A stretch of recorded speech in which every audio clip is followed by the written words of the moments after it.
perfect harmony between man and beast.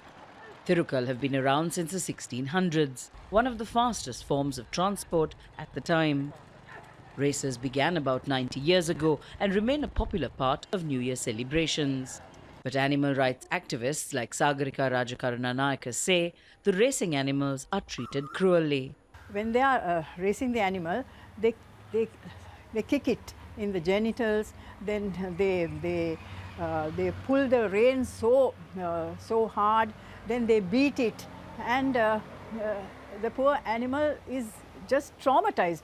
Those involved in Tirukkal racing say a ban would mean that animals like this would be sent to slaughter. Instead, they say a properly monitored set of rules will ensure the continuation of this traditional sport. WASANTHA de LANEROLLE's family has owned Tirukkal for more than 100 years. He says protecting the sport is a must. Even in colonial times, there were rules that governed the sport. The stick you used had to be a certain size. If the animal had an injury, it couldn't take part.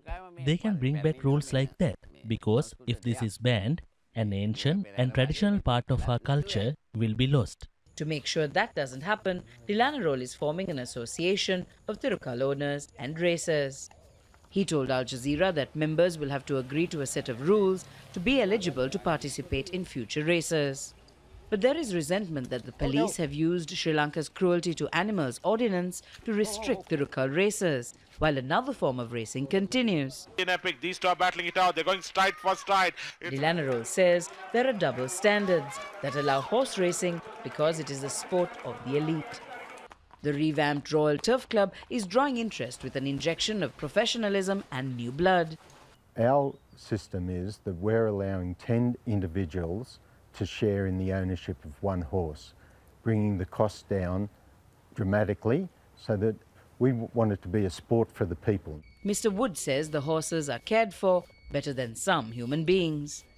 That kind of treatment, according to de LANEROLLE, is also available to prized bulls, and he hopes the traditional sport is allowed to continue for generations to come. Minelle Fernandez, Al Jazeera, Colombo.